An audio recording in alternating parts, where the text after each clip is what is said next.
बोलिए श्यावर रामचंद्र की जय, पवन पुत्र हनुमान की जय, श्री अम्बे मात की जय, श्री सतगुरु महाराज की जय। हर हर महादेव। राजा राम राम राम सीता राम राम राम, राजा राम राम राम सीता राम राम राम, राजा राम राम राम सीता राम राम राम, राजा राम राम राम सीता राम राम राम, राजा राम राम राम सीता राम राम राम, राजा राम राम राम सीता राम राम राम, राजा राम राम राम सीता राम राम राम, राजा राम राम राम सीता राम राम राम, राजा राम राम राम सीता राम राम राम, राजा राम राम राम सीता राम राम राम, राजा राम राम राम सीता राम राम राम, राजा राम राम राम सीता राम राम राम, राजा राम राम राम सीता राम राम राम। श्यावर रामचंद्र की जय, पवन पुत्र हनुमान की जय, श्री अम्बे मात की जय, श्री सतगुरु महाराज की जय। हर हर महादेव। श्री राम जय राम जय जय राम, श्री राम जय राम जय जय राम। भगवान शंकर के आशीर्वाद से, प्रभु श्री राम जी के कृपा से, देवी माँ के आशीर्वाद से, सदगुरु के कृपा से, श्री भक्तमाल कथा भाग 186 श्री वल्लभाचार्य जी की कथा है। कल आप लोगों ने श्री वल्लभाचार्य जी के द्वारा सुना, भगवान को हृदय से पुकारो, हृदय से पूजा करो। भगवान वहाँ पे संत को उन्होंने कहा था कि आपके बटुआ ठाकुर जी दिख जाएंगे। अब आगे की कथा आप लोग सुनिए। श्री वल्लभाचार्य जी एक बार आप श्री राधा जी के धाम बरसाना के एक गहर वन में अपने परिकरों के साथ गए थे। वहाँ आपने देखा कि एक अजगर को सहस्त्रों चींटियां खा रहे हैं। आपने कृपा कर उस जीव का उद्धार किया। देखा कि एक उद्धार किया। परिकरों के पूछने पर आपने बताया कि पूर्व जन्म में ये एक धनी मानी संत थे और ये चींटियां इनके शिष्य थे। इन्होंने अपने शिष्यों का धन तो खूब लूटा, परंतु उनका क्या अपना भी उद्धार न कर सके, इसलिए इन्हें इस घृत योनि में आना पड़ा। सियावर रामचंद्र की जय। ब्रज में श्रीनाथ जी की कीर्ति पताका फहरा कर वे अपने पूर्व निवास स्थान अड़यल में चले आए। श्री आचार्य के दो पुत्र हुए। पहले का नाम गोपीनाथ था और दूसरे का नाम विट्ठलनाथ था। उनका पारिवारिक जीवन अत्यंत सुखमय और शांत था। सियावर रामचंद्र की जय। भक्ति प्रचारार्थ आपने संपूर्ण भारतवर्ष की 3 बार यात्रा की थी। इन यात्राओं के दौरान आप जहाँ जहाँ ठहरते थे उन्हें बैठक कहा जाता है। आपकी 84 बैठक के प्रसिद्ध हैं। एक बैठक आपकी ताम्रपाणी नदी के तट पर भी है। कहते हैं कि वहाँ के राजा अकाल मृत्यु निवारणार्थ विद्वान ब्राह्मणों की सलाह से स्वर्ण पुरुष का तुला दान कर रहे थे, परंतु डर के मारे कोई भी ब्राह्मण उस दान को लेने को प्रस्तुत नहीं हो रहा था। राजा का ब्राह्मणों के प्रति इस कारण भाव शिथिल हो रहा था। उसी समय श्री वल्लभाचार्य जी महाराज वहाँ आए और राजा की प्रार्थना पर एवं ब्राह्मणत्व की मर्यादा रखने के लिए उन्होंने दान लेना स्वीकार कर लिया। जब आप उस स्वर्ण पुरुष को ग्रहण करने के लिए आगे बढ़े तो उसने एक अंगुली उठाई। यह देखकर आचार्य चरण ने अपनी 3 अंगुलियां उठाई। इस प्रकार उस स्वर्ण पुरुष ने सिर नीचा कर लिया। आचार्य चरण ने उसे ग्रहण कर टुकड़े टुकड़े कराकर सब ब्राह्मणों में बंटवा दिया। ब्राह्मणों के पूछने पर आपने बताया कि स्वर्ण पुरुष एक अंगुली दिखाकर पूछता था कि क्या तुम एक बार भी दिन में संध्या करते हो? इस पर मैंने 3 अंगुलियां दिखाकर उसे बताया कि मैं एक नहीं 3 संध्या नियमित करता हूँ। इस प्रकार आपने संध्या के महत्व का भी प्रतिदिन प्रतिपादन किया। सियावर रामचंद्र की जय। एक बार एक सज्जन शालग्राम शिला एवं प्रतिमा दोनों की एक साथ ही पूजा कर रहे थे, परंतु उनके मन में भेदभाव था। वे शिला को अच्छी एवं प्रतिमा को निम्न श्रेणी की समझते थे। आचार्य ने उन्हें समझाया कि भगवत विग्रह में इस तरह की भेदभावना नहीं रखनी चाहिए। इस पर वे सज्जन बिगड़ खड़े हुए एवं अड़कर प्रतिमा की छाती पर शालग्राम को रखकर रात में पधरा दिया। प्रातः काल देखने पर मालूम हुआ कि शालग्राम की शिला चूर चूर हो गई।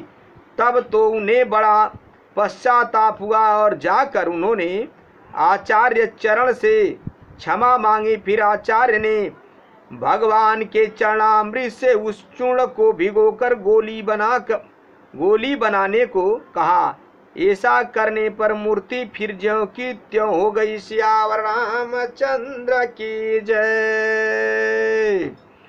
उनका समग्र जीवन ऐसी चमत्कारपूर्ण घटनाओं से ओतप्रोत था, परंतु एक महान भगवत भक्त के जीवन इन चमत्कारों का कोई ऊंचा स्थान है ही नहीं। गोकुल में भगवान श्री कृष्ण ने उन्हें प्रत्यक्ष दर्शन दिए थे। सबसे ऊंची वस्तु तो उनके जीवन में थी भगवान की विशुद्ध और अनन्य भक्ति। सियावर रामचंद्र की जय। उन्होंने तन मन धन सब कुछ भगवान को समर्पित कर दिया था। एक बार भोगों के लिए द्रव्य का अभाव देखकर उन्होंने सोने की कटोरी गिरवी रखवाकर भगवान के सामने भोग उपस्थित किया। उन्होंने स्वयं प्रसाद नहीं लिया। 2 दिन के बाद द्रव्य आने पर प्रसाद लिया। वैष्णव के पूछने पर उन्होंने कहा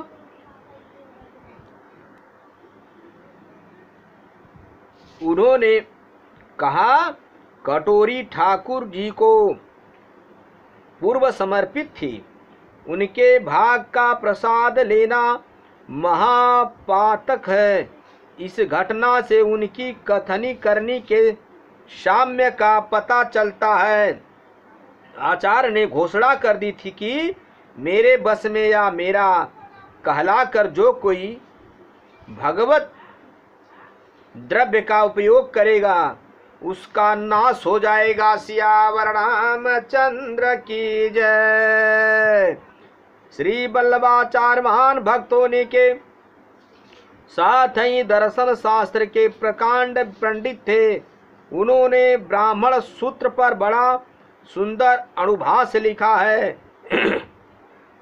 और श्री भगवान के 10 स्कंद तथा कुछ अन्य स्कंदों पर सुबोधनी टीका लिखी है। श्रीमद् भागवत को वे प्रस्थान अनुचित के अंतर्गत मानते थे। श्री वल्लभ के परम धाम पधारने के विषय में एक घटना प्रसिद्ध है। अपने जीवन के अंतिम दिनों में अड़ैल से लौटकर प्रयाग होते हुए काशी आ गए थे। अपने जीवन के कार्य समाप्त कर वे एक दिन हनुमान घाट पर गंगा स्नान करने गए। आप मौन व्रत ले चुके थे, अतः पुत्रों और शिष्यों द्वारा उपदेश की प्रार्थना करने पर गंगा की रेती पर 3.5 श्लोक लिखकर उन्हें आश्वस्त किया। फिर गंगा जी में प्रवेश कर विलीन हो गए। सियावर रामचंद्र की जय। कहते हैं तभी गंगा जी के प्रवाह से एक तेज पुंज निकला और अनंत आकाश में विलीन हो गया। हनुमान घाट पर उनकी एक बैठक बनी हुई है। इस प्रकार विसंवत 1587 आषाढ़ शुक्ल 3 को 52 वर्ष की अवस्था में आपने भगवान के आज्ञानुसार अलौकिक रीति से ये लीला स्मरण करके गोलोक को प्रयाणाय किया। सियावर रामचंद्र की जय।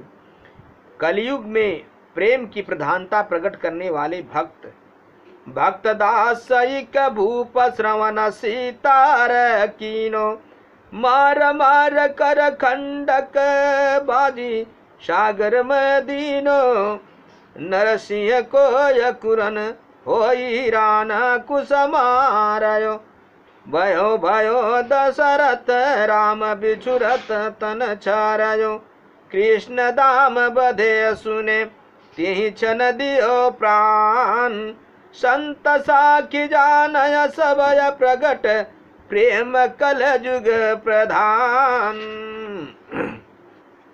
सभी लोग जानते हैं और संत जन इस बात के साक्षी हैं कि कलयुग में केवल प्रेम से ही भगवान प्रकट होते हैं।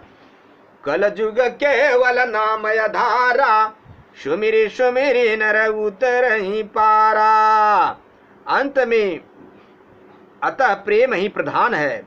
भक्तों का दास कुलशेखर नामक एक राजा था। उसने रामायण की कथा में रावण द्वारा श्री सीता जी का हरण सुना। सुनते ही उसे आवेश आ गया और वह तुरंत हाथ में तलवार लेकर घोड़े पर चढ़कर मारो मारो चिल्लाता हुआ दौड़ा और घोड़े को समुद्र में कुदा दिया। दूसरे एक प्रेमी भक्त नरसिंह लीला के अनुकरण में नरसिंह बनकर हिरण्यकशिपु बने हुए व्यक्ति को सचमुच मार डाला। पुनः रामलीला में उसी भक्त ने दशरथ बनकर श्री राम जी के वियोग में अपने शरीर का त्याग दिया। श्री रंतवंती बाई ने श्री भागवत की कथा में सुना कि माता यशोदा ने रस्सी से श्री कृष्ण को बांध दिया। सुनते ही अपने प्राण त्याग दिए। इस भक्ति चरित्रों से कलयुग में प्रेम की प्रधानता प्रकट एवं सिद्ध हुई। सियावर रामचंद्र की जय। मेरे भाइयों, मेरे मित्रों, मेरे बंधुओं, यहाँ पे श्री वल्लभाचार्य जी की कुछ कथा समाप्त हो रही है। अब आगे आप लोग दूसरी कथा सुनिएगा। मेरे भाइयों, मेरे मित्रों, ईश्वर सत्य है, जगत मिथ्या है। भगवान शंकर कहते हैं उमा कहूँ माया अनुभव अपना, सत हरि जगत सपना। ईश्वर सत्य है, जगत मिथ्या है।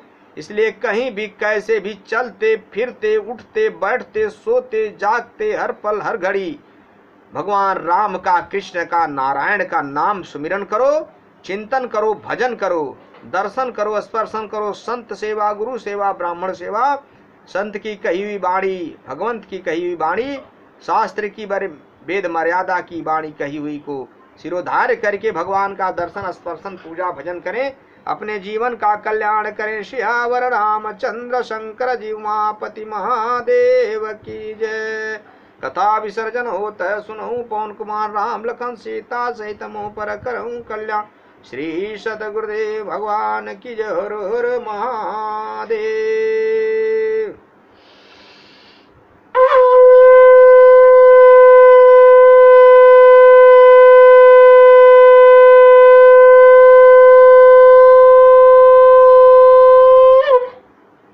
हरि नारायण।